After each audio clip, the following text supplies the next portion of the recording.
කියන දේ සලකන්න කියන්නේ. උසස් තැන්. කොහෙද උසස් තැන්? අපි දැක්කද? ස්වර්ගීයදී. දෙවියන් වහන්සේගේදී. සදාකාලිකදී.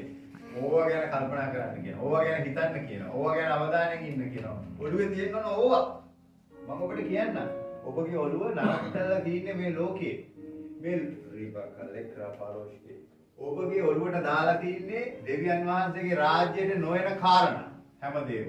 රූපවාහිනිය බැලුවොත් ඒක. නොයදිලිවන්තයෙක් කතා කළොත් ඒක. පත්තරයක් බැලුවොත් ඒක. ඔබට දීලා නැහැ ඒ රාජ්‍යයට යන කාරණා. ඔබට දීලා තියෙන්නේ මේ පොළවේ රණ්ඩු කර කර හැප්පි මේ පොළව තුලම ජීවිතේ අරන් යන ගමන. ඔබට එතනින් එහා ලෝකෙ පෙන්නලා නැහැ. ඒකට කියනවා ඔබගේ ආත්මික ඇස් වහලා තියෙන්නේ. දෙවෙනි කොරින්ති 4:4 කියනවා ඔබ මේවා ලියා ගන්න. සුභාරංචිය වැසී තිබෙන එක වැසී තිබෙන්නේ කාටද?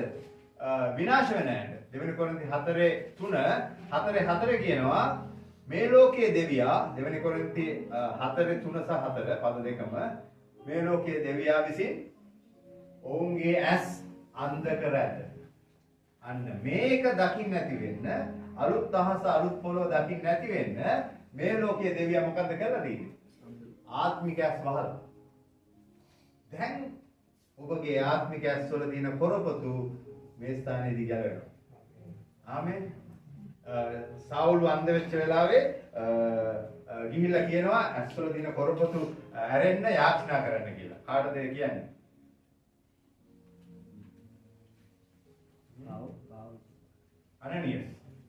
අනනියස් ගිහිල්ලා කියනවා දැන් යාචනා කරන්න සාවුල්ගේ ඇස් වල තියෙන කොරපතු වැටෙන්න යනවා. කොරපතු වැටෙනවා මෙයා මොකද්ද දැක්කේ? දෙවියන් වහන්සේ. සදාකාල ජීවනේ. පොරොන්දු. අපේ ආත්මිකා සැරෙන් නැති තාක්කල් මෙතනට අපිට එන්න බෑ. ඔබ හැම කෙනෙක්ගේම දෙවියන් වහන්සේ වැඩක් බලාපොරොත්තු වෙනවා. ඔබ මිත්‍රයෙක් කියලා උන්වහන්සේ කිව්වා. මිත්‍රයෙක් නම් මොකද්ද මගේ මිත්‍රයා මගෙන් බලාපොරොත්තු වෙන්නේ? ඔබ හැම කෙනෙක්ගේම වගකීමක් තියෙනවා. ඒ වගකීමට ඔබ සූදානම් වෙන දේ මෙතනදී වෙන්නේ. ඔබව ගෙනල්ලා මේ බොරුවත් එක්ක වහලා බොරුවට තව බටර් ටිකක් ගාලා අයිසින් ටිකක් ගාලා මේ කේක් එකක් වගේ මම ගෙදර යවුවොත් එහෙම ඔබ තවත් විනාශ වෙනවා.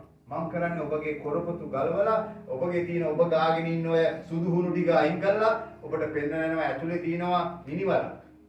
ඒකෙන් එළියට එන්න ඕන. ඒකෙන් ගැලවෙන්න ඕන.